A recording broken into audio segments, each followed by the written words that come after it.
देखिएगा, जीवनी हजरत मोहम्मद सल्लल्लाहु अलैहि वसल्लम, मोहम्मद इनायतुल्लाह सुबहानी।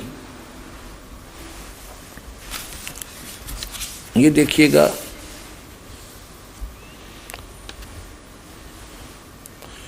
इनायतुल्लाह सुबहानी, अनुवादक नसीम गाजी फलाही, मकरजी मकतबा, इस्लामी पब्लिशर्स, नई दिल्ली।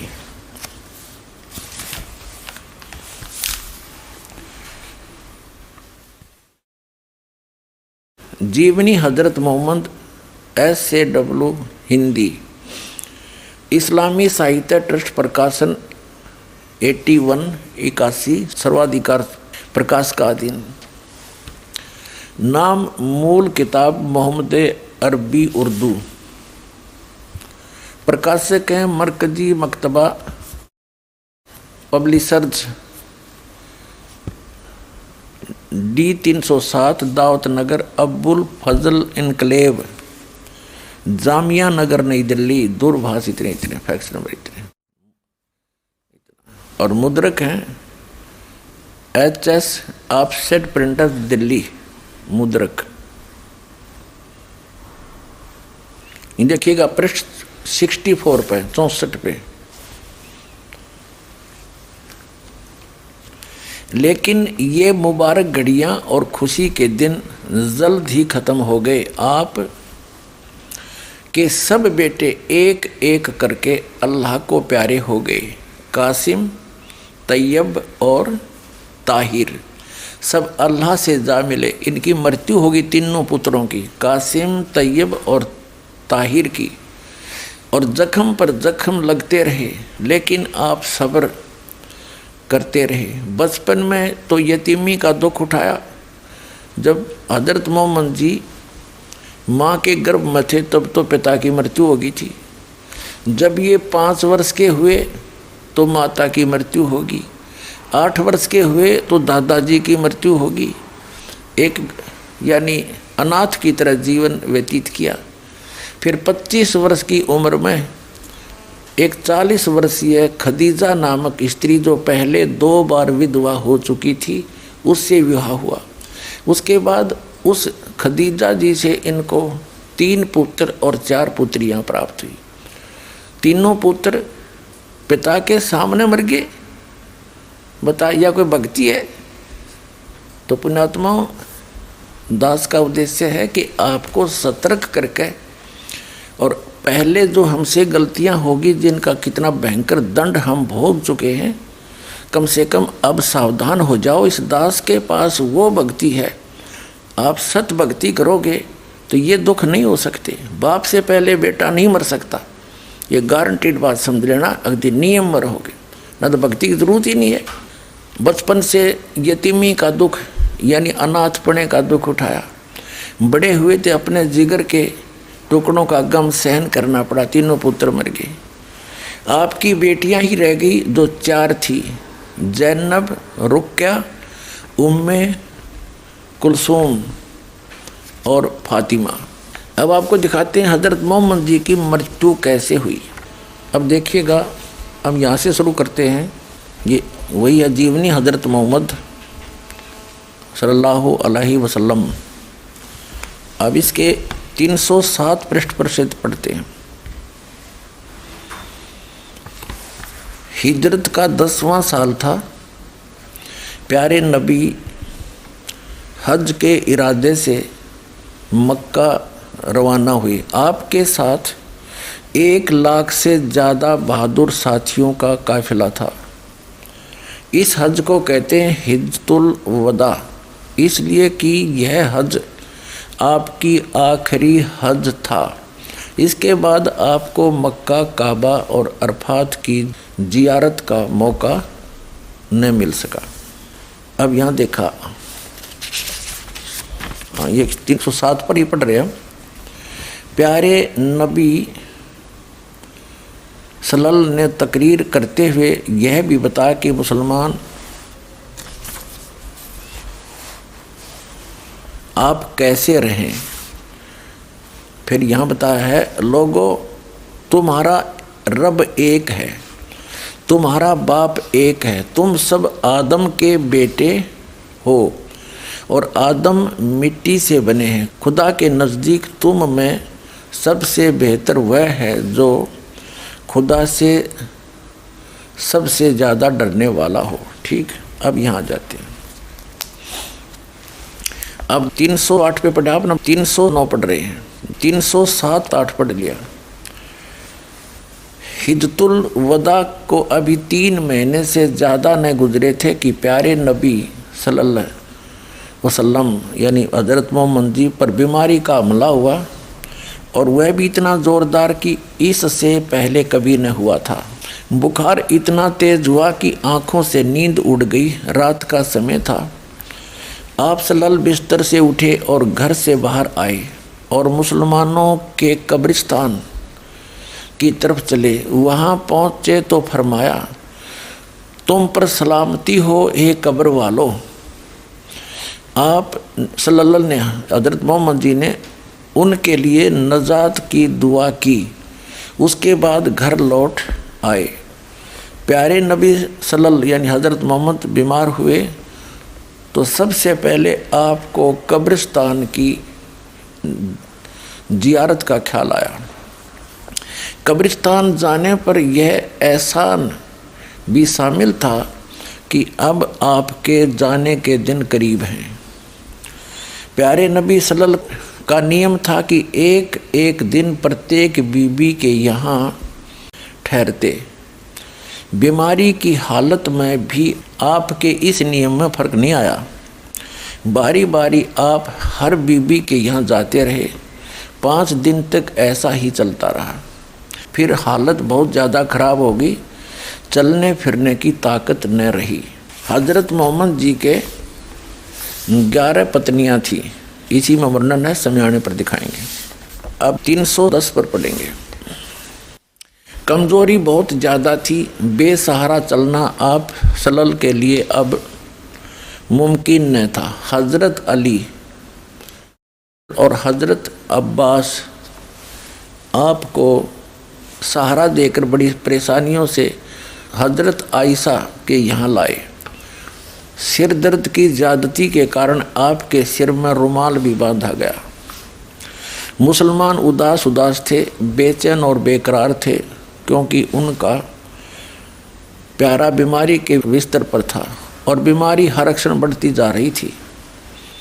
इससे पहले कभी आप इस तरह बीमार नहीं हुए थे, इसलिए वे और भी ज़्यादा निराश और फिक्रमंद थे। अब हम 310 पढ़ के 311 पढ़ रहे हैं पृष्ठ। जीवनी हज़रत मोहम्मद। प्यारे नबी की हालत गिरती गई। बुखार कभी घट जाता कभी बढ़ जाता। जब तक पैरों में दम रहा और चलने फिरने की ताकत रही, आप सल्लल्लाहु मस्जिद में जाते रहे और मुसलमानों की इमामत करते रहे। सबसे आखिरी नमाज जो आपने पढ़ाई वह मगरिब की नमाज थी। ईसा का वक्त हुआ और आप सल्लल्लाहु ने पूछा, नमाज हो चुकी? साथियों ने कहा, बस आपकी इंतज़ार है। आपने बर्तन में पानी भरवाया, गुस्ल किया, उठना चाहा तो बेहोश हो गए। कुछ देर के बाद होश आया तो पूछा, नमाज हो चुकी? साथियों ने फिर कहा, हुजूर आपका इंतज़ार है। आप फिर नहाए और उठना चाहा, इस बार भी आप बेहोश हो गए। कुछ देर में होश आया तो पूछा, नमाज हो चुकी? फिर वही जवाब मिला, आपका इंतज़ार है। आपके शरीर पर पानी डाला गया, उठने का इरादा किया तो फिर बेहोश हो गए। इस बार होश आया तो फरमाया, अबू बकर से कहो वे नमाज पढ़ाए। हज़रत आयशा, अल्लाह के रसूल, उनकी आवाज़ बहुत धीमी है, कुरान पढ़ते हैं तो रोते भी बहुत हैं, लोग उनकी आवाज़ सुन न सकेंगे। 312 पर प्यारे नबी सल्लल्लाहु उन्हीं से को नमाज पढ़ाएं। हज़रत आयशा ने दोबारा वही बात अर्ज की। प्यारे नबी यानी हज़रत मोहम्मद सल्लल्लाहु अलैहि वसल्लम ने तकलीफ़ से बेचैन थे, गुस्से से आवाज़ काफ़ी बुलंद हो गई। फरमाया, कहो अबू बकर से वही नमाज पढ़ाएंगे। हज़रत अबू बकर ने आदेश का पालन किया और कई दिन नमाज पढ़ाते रहे। इंतकाल से 4 दिन पहले कुछ सुकन हुआ, यानी कुछ राहत मिली। फिर आप हज़रत मोहम्मद जी ने फरमाया, मुसलमानों, ये तो उन्होंने हिदायत दी है। अब 313 पर देखिएगा। इंतकाल से 1 दिन पहले आपको फिर ख्याल आया तो पूछा कि वे अशरफियाँ क्या हुई। हज़रत आयशा ने कहा, अल्लाह के रसूल वे घर में ही हैं। आप हज़रत मोहम्मद ने वे अशरफियाँ मंगवाई और हज़रत आयशा ने हाजिर कर दी। उनको आपने हथेली पर रखा और फरमाया, अगर मोहम्मद को मौत आ गई और उसके पास ही रखी रह गई तो वह अपने रब को क्या जवाब देगा। फिर आपने उनको कुछ गरीब मुसलमानों में बांट दिया। तकलीफ़ बहुत बढ़ गई। बुखार इतना तेज़ हुआ कि पूरा शरीर जलने लगा। चहेती बेटी फातिमा रोज़ बाप की खिदमत में हाजिर होती। आप उन्हें देखकर स्नेह से खड़े हो जाते, उन्हें चूमते और अपने पास बिठा लेते। आज बला की बेचैनी थी, कमज़ोरी भी बहुत ज़्यादा थी। हज़रत फातिमा आई तो आप उठकर प्यार न कर सके। वे पास आई, स्वयं उन्होंने आपको चूमा और पहलू में बैठ गई। बुखार इतना तेज था कि बार बार आप बेहोश हो जाते। पास ही एक बर्तन में ठंडा पानी था, आप उसमें हाथ डालते और चेहरे पर मलते। बेचैनी बहुत थी। ठीक उसी वक्त आपके होठ हिले और कानों ने ये शब्द सुने, यहूदियों और ईसाइयों पर अल्लाह की लानत हो कि वे अपने पैगंबरों की कब्र में सजदे करने लगे। कमज़ोरी हर अक्षण बढ़ती जा रही थी। मौत धीरे धीरे सरकती आ रही थी। आपने बर्तन में ठंडा पानी मांगा, तुरंत पानी पेश कर दिया गया। आप बार बार उसमें हाथ डालते और चेहरे पर मलते। चादर कभी मुंह पर डाल लेते, कभी हटा लेते। उस समय निरंतर आपके मुख से ये शब्द निकल रहे थे, हे अल्लाह, नजा यानी जान निकलने के समय की परेशानी को झेलना मेरे लिए आसान कर दे। प्यारे बाप की बेचैनी देखकर हज़रत फातिमा बेचैन हो गई। वे खुद ब खुद पुकार उठी, हाय मेरे बाप की बेचैनी। आपने सुना तो फरमाया, आज के बाद फिर तुम्हारा बाप बेचैन न होगा। अपराह्न का समय था, आफ्टरनून। सीने में सांस धड़क रही थी। इतने में आप सल्लल्लाहु के होठ हिले और कानों में ये आवाज़ आई, 315 पे, नमाज गुलामों से अच्छा सलूक। फिर हाथ ऊपर उठे। आप सल्लल्लाहु ने उंगली से इशारा किया और फरमाया, अब और कोई नहीं, बस वही सबसे बड़ा साथी। यही कहते कहते हाथ लटक गए, आंखें छत से लग गई और पवित्र आत्मा रब से जा मिली।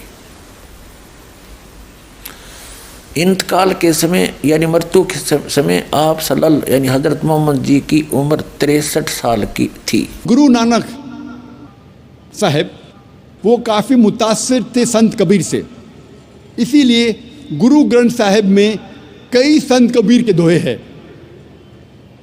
और मुझे याद है जब मैं स्कूल में था तो एक मशहूर दोहा संत कबीर का था, दुख में सुमर न सब करे, सुख में करे न कोई, जो सुख में सुमर न करे तो दुख काय होए। इसके मानी कि दुख में ईश्वर खुदा की इबादत सब लोग करते हैं, लेकिन सुख में ईश्वर और खुदा की इबादत नहीं करते। जो इंसान सुख में ईश्वर और खुदा की इबादत करता है उसको दुख कभी भी नहीं होगा। डॉक्टर जाकिर नायक जी ने एक वाणी बोली है परमेश्वर कबीर जी की, अल्लाहू अकबर की। वो सूक्ष्म वेद की वाणी है जो परमात्मा स्वयं सहशरीर आकर के अपने मुख कमल से बोलते हैं उसको तत्व ज्ञान कहते हैं। वो तत्व ज्ञान की वाणी है। कबीर दुख में सुमन सब करें और सुख में करे न कोय, जय सुख में सुमन करे तो दुख काहे को होए। ये वाणी है उस सूक्ष्म वेद की, और ये किसके विषय में संकेत करती है कि जो पूर्ण परमात्मा अल्लाह अकबर की भक्ति करते हैं और जो सुख में यानी सारे सुख हों और फिर भी परमात्मा याद करते हैं। दुख में तो सभी याद करते हैं और परमात्मा दुखी को भी सुखी करता है, और सुख में कोई नहीं करता। यदि सुख में सुमन करते हों तो उनको दुख कभी नहीं हो। ये बिल्कुल सही है, और ये पूर्ण परमात्मा अल्लाह अकबर का विधान है। और आप जी को दिखाते हैं, हजरत मोहम्मद जी एक बहुत ही नेक आत्मा थे। एक संपन्न औरत थी खदीजा नाम की, जिसके पास बहुत माया थी, धन बहुत था, और उससे हजरत मोहम्मद जी का विवाह हुआ था। तो उनको कोई दुख नहीं था उस समय। और जब वो 40 वर्ष के हुए और उनके 7 संतान भी होली थी, 3 पुत्र और 4 पुत्रियां। तो हजरत मोहम्मद जी तो इस कुरान शरीफ के ज्ञानदाता की भक्ति कर रहे थे। इसको अल्लाह अकबर जान के, ये अल्लाह अकबर नहीं है। कुरान मजीद के अंदर सूरत फुरकानी चैप्टर नंबर 25 आयत नंबर 52 से 59 में कुरान शरीफ का ज्ञानदाता स्पष्ट करता है कि जिसने 6 दिन में सृष्टि रची वो अल्लाह अकबर है, अल्लाह कबीर है। और वो 6 दिन में सृष्टि रची और 7वें दिन तख्त पर जा बैठा। उसकी खबर किसी बाखबर से, तत्वदर्शी संत से पूछ लो, मैं नहीं जानता। यदि जानता होता तो एक सूरत और लिखवा देता। तो इससे सिद्ध है कि कुरान शरीफ का ज्ञानदाता तो अल्लाह अकबर की जानकारी भी नहीं रखता और उसी की भक्ति करने को कह रहा है। और गलती से हजरत मोहम्मद जी ने कुरान शरीफ के ज्ञानदाता को अल्लाह अकबर जान के सुख में भक्ति करी, और उसके ऊपर किसी कैर टूट गए। 3 पुत्र थे, आंखों के तारे, तीनों के तीनों उनकी आंखों आगे मर गए। तो वो व्यक्ति सुखी नहीं हो सकता, चाहे कितनी बात बनाओ। कारण क्या रहा कि उन्होंने अल्लाह अकबर की भक्ति प्राप्त नहीं हुई। अल्लाह अकबर की यदि भक्ति करें तो सुख में यदि भक्ति करें, उनको तो सपने में भी दुख नहीं हो सकता, और जो दुखी हो वो भी आ जाए शरण में, उसकी भी मोक्ष हो। हजरत मोहम्मद जी के ऊपर कैर पे कैर टूट गए। उनकी 63 वर्ष की आयु में मृत्यु होगी और बेहोश होकर गिर जाता था। तो ये जो कुरान शरीफ का ज्ञानदाता, ये डम्मी गॉड है, अधूरा इनकम्प्लीट गॉड है। कंप्लीट गॉड है वो अल्लाह अकबर, वो अल्लाह कबीर है, वो कबीर परमात्मा, कबीर परमेश्वर है। उसकी भक्ति इस दास के पास उपलब्ध है। आओ और अपना कल्याण करवाओ। और जो अल्लाह अकबर की जिन्होंने भक्ति की, अब आपके रूबरू कराते हैं उनको कितने सुख हुए और आज वर्तमान में हो रहे हैं।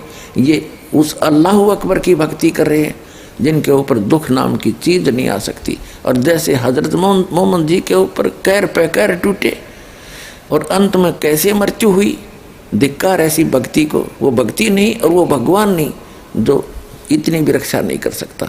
तो इससे सिद्ध है पूरा मुसलमान धर्म उस अल्लाह अकबर की भक्ति ना करके डम्मी गॉड की भक्ति कर रहा है।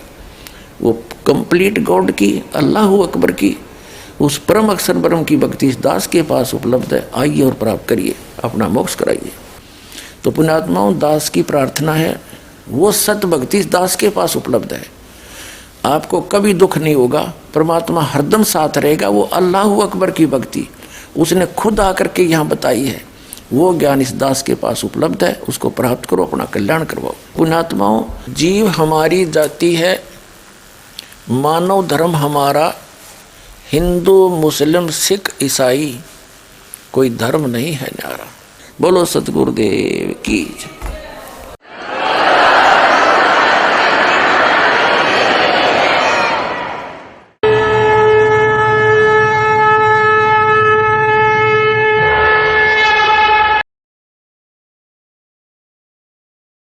हमारा वीडियो आपको पसंद आया तो लाइक करें, कमेंट करें, शेयर करें। गुरु रियल गॉड यूट्यूब चैनल को सब्सक्राइब अवश्य करें।